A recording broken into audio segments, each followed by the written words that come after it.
Hi Not Board Gamers and welcome back to Not Board Gaming. I'm your host, I'm Mark. Now in today's video we're going to be taking a look at Isle of Trains All Aboard. As you can see there, it's the new game, I'll say new in inverted commas, from Dranda Games. Now you know Dranda Games because obviously they're behind Solar Storm and Solar Sphere.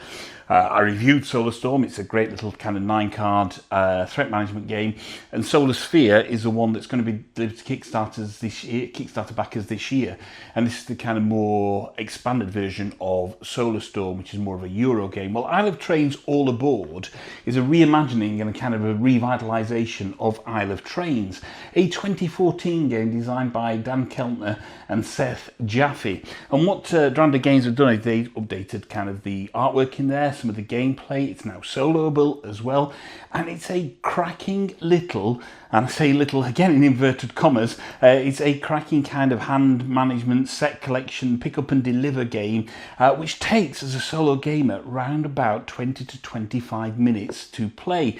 And as you can see from the board, it comes in this really good sized box, so it's an ideal game to kind of carry around with you. You know, if you're in hotels or you go to a coffee shop, etc., you can lay it out on the table. Doesn't take up much real estate, and yeah, you can play a game in around about 20-25 minutes. Now, a lot of people out there don't have any interest in train games, and that's absolutely fine, but we know that 18xx games are wildly popular. I'm not a huge train locomotive fan, should I say, but I'm having an absolute blast with Isle of Trains. I think kind of the simplicity of how you learn to play the game and just how challenging the puzzle can be to kind of rack up your scores is really, really, really good. And I think what they've done is created a really nice little, I keep saying little, but it's kind of, you know, it's little in size, but kind of big in scope, if you like, a great experience for gamers. And I'd say it's kind of hand management, set collection. You're going to be drawing cards from the deck or taking cards from the display up here, and you're going to try and build up your train and your locomotive, adding things like cabooses on there, or box cars, or tankers, etc., loading them with goods and loading it with passengers, and you get some wonderful meeples in this bag that you're going to draw from, loading them with goods and passengers to then deliver, to then create, to take a primary contract, and then on the back of that primary contract there are some secondary contracts that you can then complete to get even more points. And the end of the game is going to come when you little train track that you've got here, which you can't see from there, but you'll see as I show you how the game plays, either reaches beyond the to the 4 for a solo game, or this deck of cards runs out, and you're going to kind of be drafting cards from that and turning cards over in the solo game as well, and you're going to whiz through that deck fairly quickly. It's a great game of kind of, say, hand management, maximising what you can do with your cards, strategizing, and using this deck as both kind of a way to cycle through it and get to the good cards that you want to get to, but also realising that it's a timer as well. So as I say, I think it plays 1 to 4 players. We're going to focus on the solo experience. The solo experience is so easy to learn. It plays more or less exactly the same as the multiplayer experience with just a minor tweak. And there's also, as well as it being in solo, beat your own score, there's also a large number of kind of solo scenarios that you can do as well in kind of a campaign type structure, which is really, really interesting and kind of adds further longevity to the game. So without much further ado, let me show you exactly how you set it up for the solo game and how you play Isle of Trains All Aboard, coming to Kickstarter on the 11th of July. The link will be in the description below, from Dranda Games, designed by Dan Keltner and Seth Jaffe.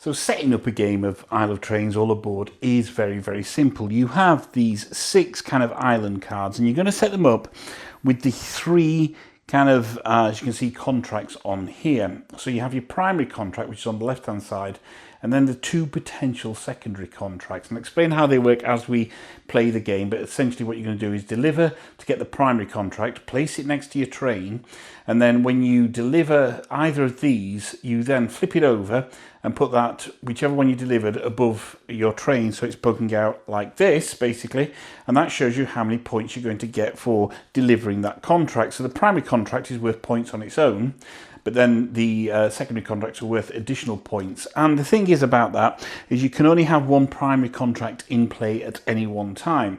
So whilst you've got a primary contract there, you should be making kind of a priority to deliver those secondary contracts. Once you've done a secondary contract, you can then get another primary contract. Okay, so I hope that makes sense there. So that's your kind of 6 cards set up there. And you can see that they've each got names as well. Each of these cards has a name. So Alpine Lodge, Cactus Mines, Camp Eagle, Billingtons, Devon City and Flint Beach. And you also get these little ticket tiles as well. And you're going to shuffle those and place those randomly on the board when you set the game up. So you'll have different ones there. And those are activated by delivering the correct colour worker. So let's say Cactus Mines over there. We have a purple meeple here. You can load him on your train or load them on your train, deliver them to Cactus Mines, and you're going to place the meeple on there on the first ticket or the first available ticket. Then you get what's underneath that. So for example, on this, if I was to deliver this purple meeple to Cactus Mines, I'd get 3 victory points, and that's these tokens here. And I'd also get to draw 2 cards from the deck. And I'll explain how the deck works. So you're going to start off playing the game. You set up the 6 cards. You've shuffled your kind of tiles there. You've got this little train track up here, and you're going to move the marker along there whenever you take a card from the board or whenever you complete one of these ticket tiles. And that is kind of a timer for the end of the game. In a solo game, once you get to the end, then basically that will trigger the end of the game. But chances are you're probably not going to get there because the end of the game is also triggered by when you run through the deck of cards there. So each player, or a solo player, you're going to start off with a level 1 engine. Let's just talk about this card.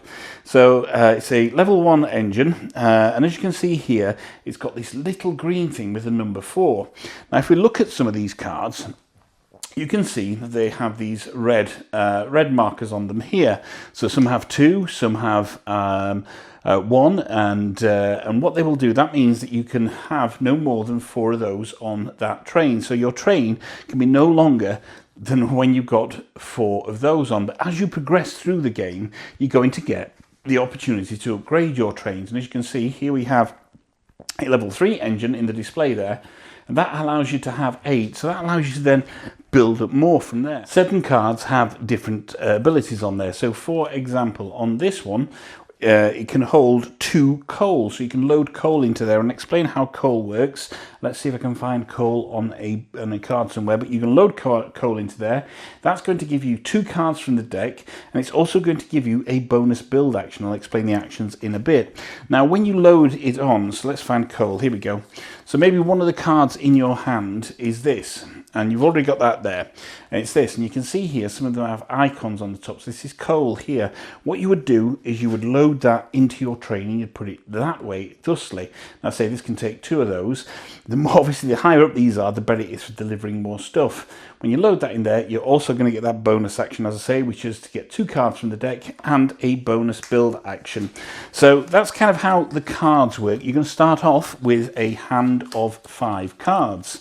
And here we go, you've got your hand of 5 cards just here. There's one other card I want to talk to you about as well, which is a building card. You can have 1 building at any time, unless the power gives you an additional building. And these can provide you with endgame bonuses. So for example, this one will give you, I think it's 2 victory points for every passenger you have loaded in your train at the end of the game. But how do you get these cards? You see, all of these cards are great, and you can pick them up and put them into your hand, but to actually lay them on the board, you've actually got to buy them. So I say you start off with your hand of 4 cards, and here we've got 4 cards, and say I wanted to, I don't know, build this level 3 caboose, which would give me the ability to carry 1 coal, 1 oil, or 1 wood. Now, if you see here, they've all got this number here, and that's the number of cards that you're going to have to discard from your hand to actually buy that card. So if I wanted to buy that card and put that there, then I would have to discard 3 cards from my hand. However, say for example, if I wanted to upgrade my engine, so I have a level 1 engine, just there, as you can see, and I want to upgrade it to a level 3 engine. With that, I would only pay the difference in cards between that and the number on there. Now, of course, that's a 0, so it would still cost me 3 cards. But if that was a 1, I would only pay 2 cards to actually upgrade, and you just literally replace them there, and then I will put the other one into the discard pile. Now, so the aim of the game is to kind of rack up as many points as possible. In the solo game, it takes place, each round is 2 phases. You've got the day phase where you're going to take 2 actions, and I'll explain what the actions are in a second.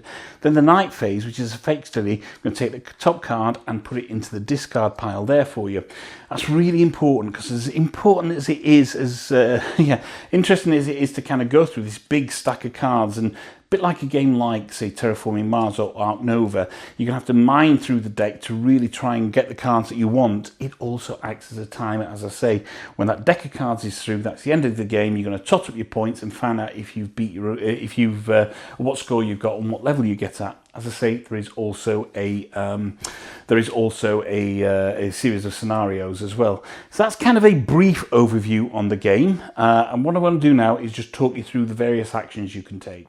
So each round you're going to take, in the day phase, as a solo gamer, you're going to take 2 actions. You can, in one of your actions, do the take action, and that means you can take the top card of the deck and put it into your hand, or any one of these cards here and put it into your hand. You would replace them automatically. You can also take a meeple as well. You'd reach into the bag and take a coloured meeple from there. And bear in mind, you need the coloured meeples, the correct coloured meeples, to deliver to there. That's the take action, and you're going to find yourself doing that fairly frequently as well. One of the other actions is build action. So I've already explained how build works. You have to pay the cost in cards. So for example, here we go, we've got this building. It would cost me 6 cards to pay that. Now, bear in mind, at the end of each round, you have to whittle your hand back down to 5 cards. That means you have to find a way to get cards into your hand to have more than 5. So you probably have to play a first action and do that as your second action to make the building there. So that's kind of the build action. You're going to build a card from your hand, pay the cost, and placing it into the play area. The next action is the load action. So as I mentioned, had I built that previously, so it cost me 3 cards to build that, I could then load some goods into that. So for example, this will take 1 coal, 1 oil, or 1 wood. So say I wanted to use this card, basically. What I would do is I would put that on there, and that would, oh, there's no actual bonus on that one, but some of them would give me an actual bonus, basically, as I mentioned, for loading. You can also use that action to load a passenger as well. So maybe I could load that passenger into there instead of loading that, and that would give me 2 cards from the deck. And that's how the load action works. Now, I think in a multiplayer game, you can load other people's trains and it triggers the actions on there. But obviously on here, you're going to only, in the solo game, you're only going to load your own trains for that, and therefore you will get the bonuses on there. The final action is to deliver. And this is where you're going to deliver to either deliver passengers, so that guy could be delivered to there, which would give me 2 cards and a bonus load action, or you can deliver goods to fulfill contracts. So say, for example, I had a coal, I had 2 coal. I could fulfill that as a primary contract. And of course, it's going to be difficult to do from just 1 carriage on there, so you're going to have to build up your carriages to deliver that as well.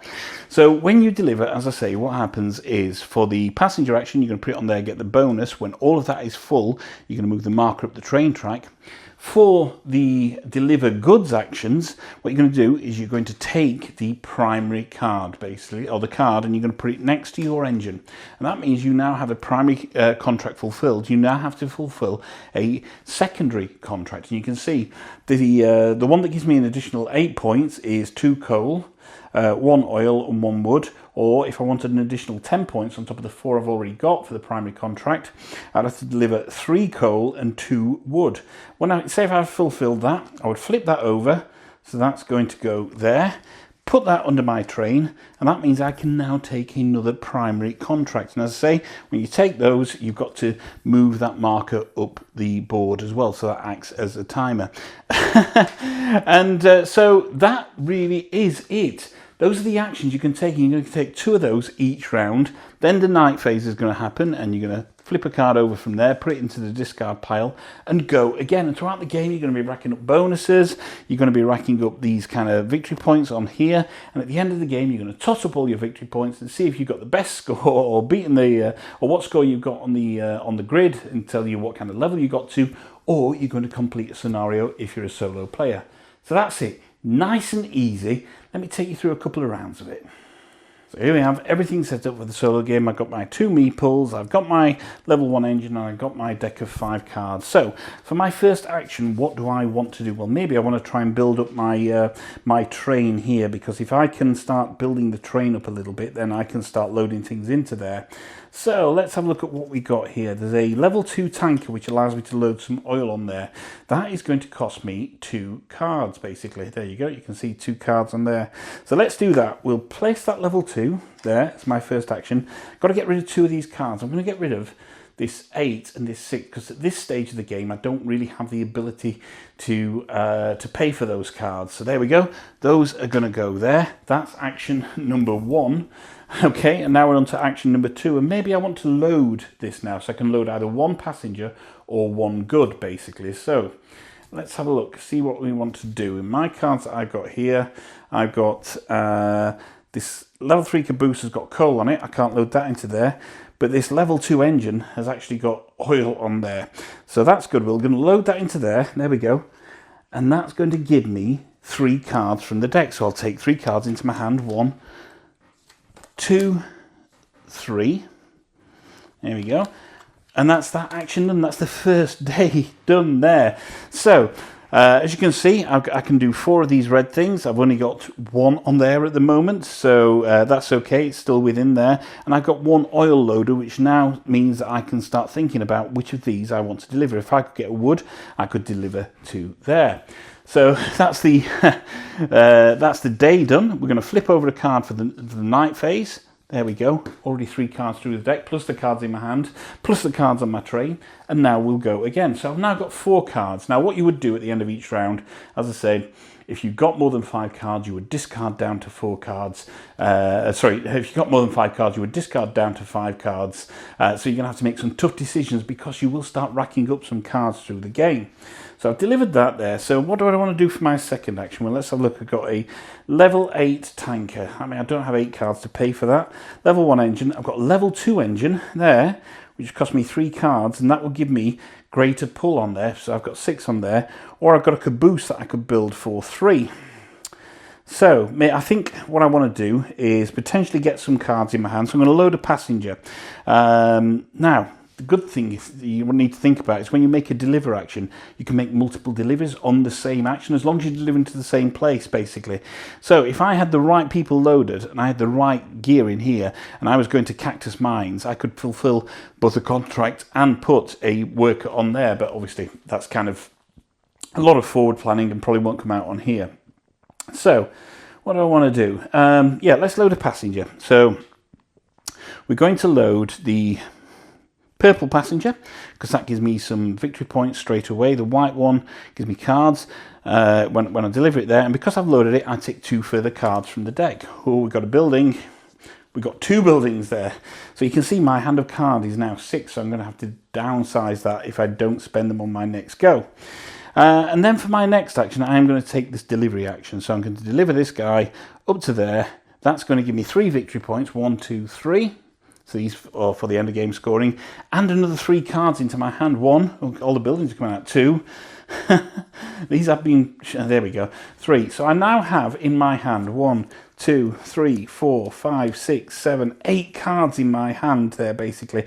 And I've got to discard down to 5. So let's have a look at the buildings there, because some of them can be quite good. That gives me 2 points for every train that I've got there. So maybe I want to keep that one. So I think what I'll do... oh no, I like that hopper as well, though, building that. All right, let's get rid of some of these. So we'll get rid of 1, 2, 3, 4. Get a couple of these buildings as well. Get rid of those. 2.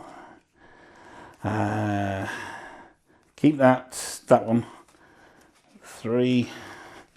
I want to keep that hopper. 4. So I've got 4 cards there. I need to get rid of 1 more card.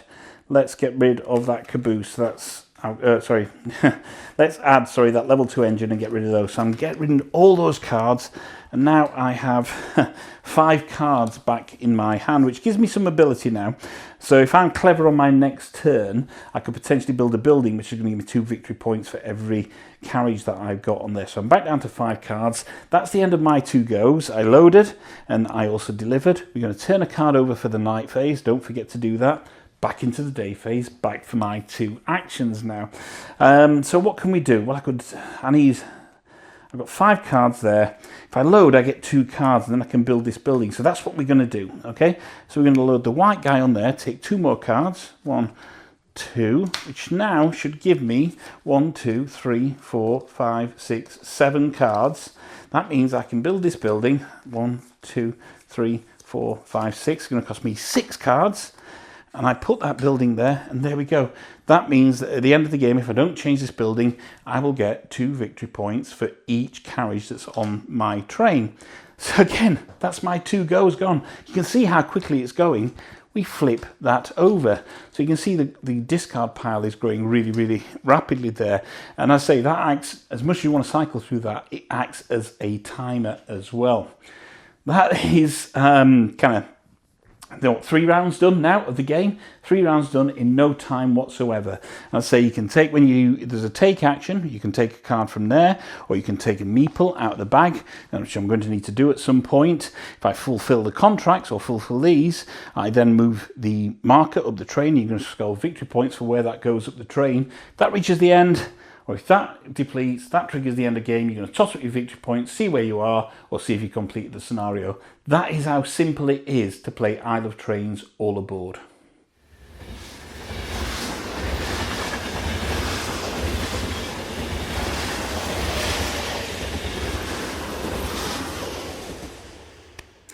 Sometimes when you're previewing games, you know, it's nice, and then you pass them on to people, and it's like it's okay, it's passed on. And then other times you have to pass it on to another reviewer, and you're like, oh, I really don't want to pass it on. And after I've finished this video, this is going off to Johnny Williams at the Hexy Beast for his preview. I really, really like Isle of Trains All Aboard. I say I'm not a train nut in any way, but the fact that it's so easy to learn, and I probably spent more time explaining the rules than it will take you to read the rules and grasp the concept of the game. It's so easy to learn, so quick to play, and really presents a really nice meaty challenge as well. I'd say the key thing is this deck of cards, and I absolutely love the multi-use cards in here. And I like the fact that, as I say, kind of similar to Terraforming Mars, or they're not as big, and certainly not as big as the stack in Ark Nova. This card is key to these cards are key to your success. You're going to have to mine them to try and find the best cards to build your train up, making sure that you can deliver the right contracts to maximize the points that you can get at the end of the game.